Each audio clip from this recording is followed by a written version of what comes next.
तीन तरह के लोग होते हैं जो रात में नहीं सोते। एक रोगी रात में नहीं सोता। रोगी का मतलब है बीमार इंसान, क्योंकि वो सो नहीं पाता। एक भोगी रात में नहीं सोता। एक सुख खोजने वाला रात में नहीं सोता, क्योंकि उसके कामों के लिए रात मददगार होती है। एक योगी भी रात में नहीं सोता, क्योंकि उसके लिए भी रात बहुत सहायक होती है। आप इनमें से क्या हैं आप तय कर सकती हैं, मैं कुछ नहीं कहूंगा। रात में क्या खास होता है? देखिए, रोशनी। हमारे लिए रोशनी इसलिए कीमती है क्योंकि हमारी आंखें एक खास तरह से बनी हुई हैं। रोशनी आपको हर चीज अलग अलग करके दिखाती है। देखिए, अभी क्योंकि यहां रोशनी है, मैं इस इंसान को, इस इंसान को, इस इंसान को, इस इंसान को देख सकता हूं। मान लीजिए लाइट चली गई और अंधेरा हो गया, मैं बस लोगों के झुंड को देख पाऊंगा। मैं इस इंसान को, इस इंसान को, इस इंसान को नहीं देख पाऊंगा।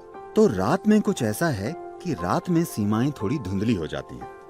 तो योग के लिए, सेक्सुअलिटी के लिए, दोस्ती के लिए, नजदीकियां, पढ़ाई, फोकस, इन सभी चीजों के लिए रात ज्यादा सहायक लगती है, क्योंकि रात में आपके और दूसरे के बीच का अंतर कम हो जाता है।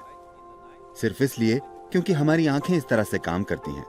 जहां रोशनी ना हो वहां हमारे अनुभव में हर चीज मिलकर एक हो जाती है। तो एक योगी, एक भोगी और एक रोगी, ये तीनों रात का इस्तेमाल करते हैं। आप भी इसका इस्तेमाल कर सकती हैं। इसमें कोई समस्या नहीं है, जब तक कि आप क्लास में सोती ना हो। अगर आप क्लास में नहीं सोती तो ये चलेगा, इसमें कुछ गलत नहीं है। लेकिन आप इसे आजमा कर देखिए। क्या मैं कुछ साझा कर सकता हूं? मैं कुछ ऐसा था। जब मैं सोता था, मेरा स्कूल आमतौर पर सुबह 8:30 का होता था। 6:45 से मेरी माँ और मेरी बहनें मुझे जगाना शुरू कर देती थी। बहुत सी चीजें करनी पड़ती थी। वे मुझे बिस्तर पर उठाकर बैठा देती थी। वे आकर मेरी बाह मरोड़ती थी, ये करती थी, वो करती थी।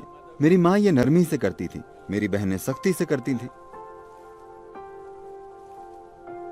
फिर वे मुझे खींचती थी और मेरी माँ टूथब्रश में टूथपेस्ट लगाकर मुझे दे देती थी। मैं उसे मुंह में लगाकर सो जाता था। वे मेरे कपड़े लाकर देती थी और कहती थी, नहाने जाओ, टाइम हो गया है। मैं बाथरूम के अंदर जाता और सो जाता। अगर कोई मुझे ना उठाए तो मैं दिन में 1-2 बजे तक एक पत्थर की तरह सोता था। जागकर करवटें नहीं बदलता था, बस मुर्दे की तरह। लेकिन मैंने 12 साल की उम्र में योग करना शुरू किया।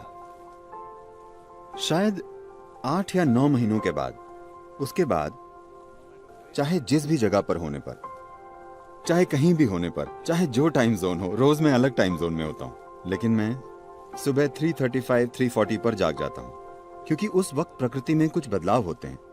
मेरा शरीर बस जाग जाता है। अगर मैं चाहूं, मैं उठकर जो करना चाहूं कर सकता हूं। अगर मैं ना चाहूं तो मैं थोड़ा और सो सकता हूं, लेकिन शरीर हमेशा जाग जाता है। तो आपको सिस्टम में थोड़ी संवेदनशीलता लानी होती है। देखिए, आप इस धरती के अंश हैं, हाँ या ना? कोई इंसान अपने बारे में कुछ भी बकवास सोचे, लेकिन हम सब इस धरती से पॉपअप हुए हैं। आपने कंप्यूटर स्क्रीन पर पॉपअप देखे? पॉप अप, हाँ? आप बस पॉपअप हैं। आप गायब हो जाएंगे। आपको विश्वास नहीं होता कि आप चले जाएंगे। हाँ, मैं चला जाऊंगा? हाँ, वे सारे चतुर लोग, अनगिनत लोग जो इस धरती पर आपसे और मुझसे पहले घूमते थे, वे अब कहां हैं? नामो निशान नहीं है। सब मिट्टी हो गए। क्या ऐसा नहीं है? क्या वे पॉपअप नहीं थे? क्या आप पॉपअप नहीं है? पुप पुप। आपको लग सकता है कि आपका जीवन शानदार है, वगैरह वगैरह। जहां तक धरती का सवाल है, वो बस अपनी मिट्टी को रिसाइकिल कर रही है। आपको उछालती है और फिर वापस खींच लेती है, उछालती है और फिर खींच लेती है। तो इस जरा से पॉपअप में अहम चीज और सबसे अहम चीज ये है कि आप अपने भीतर संवेदनशीलता लाएं। ऐसी संवेदनशीलता कि जीवन का हर आयाम आपके अनुभव में आ जाए। इससे पहले कि आप मर जाएं, क्या यह महत्वपूर्ण नहीं है कि आप इस जीवन को हर संभव स्तर पर अनुभव करें, है ना? हाँ या ना? अनुभव का मतलब है लोग सोचते हैं हमें हर दिन पार्टी करना है। नहीं नहीं, एक ही चीज आप कितनी बार करेंगे? इंसान के जीवन में खोजने के लिए बहुत कुछ है। आपको संवेदनशील होना होगा। संवेदनशील से मेरा मतलब है, क्योंकि इस शब्द का एक गलत तरीके से इस्तेमाल किया जाता है। इस मायने में जब लोग कहते हैं अरे वो संवेदनशील है, तो मतलब होता है वो जरा सी बात का बुरा मान जाएगी, है ना?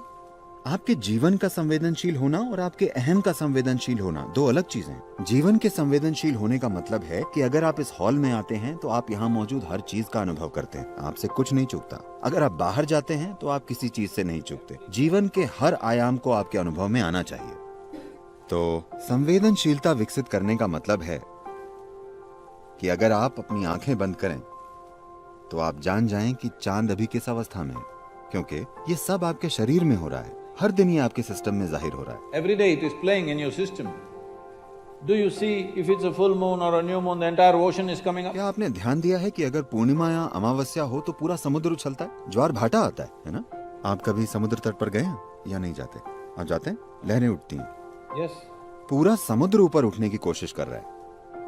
आपके शरीर का 72% पानी है। आपको लगता है कि कुछ नहीं उठता? ये उठता है। सूरज और चंद्रमा की हर स्थिति और कई चीजें जो धरती के साथ हो रही हैं, वो आपके साथ भी हो रही हैं। आपके जीवन को संवेदनशील बनना चाहिए, तभी आप जानेंगे कि आपके जीवन के हर पहलू को कैसे संभालें। संवेदनशील अहम मत बनाइए, अपने सामाजिक पहलू को संवेदनशील मत बनाइए। अगर आपके भीतर का जीवन संवेदनशील बन जाए और इस जीवन के साथ जो हो रहा है, अगर वो एक चीज आप जानते हैं, तो आप देखेंगे कि आपका जीपीएस ऑन हो गया है। तब कोई समस्या नहीं होगी, आप कभी खोएंगे नहीं। इससे कोई फर्क नहीं पड़ता कि कौन क्या कहता है, आप कैसे हालात में पहुंच गए हैं, आप कभी भटकेंगे नहीं, क्योंकि आपका जीवन संवेदनशील है। इस जीवन की बस यही जरूरत है कि इसे एक जीवन के रूप में संवेदनशील बनना है। अभी हमने एक ऐसा मनोवैज्ञानिक ढांचा विकसित कर लिया है जिसका जीवन से कोई लेना देना नहीं है। इसका थोड़ा सरोकार सामाजिक पहलू से है, पर जीवन से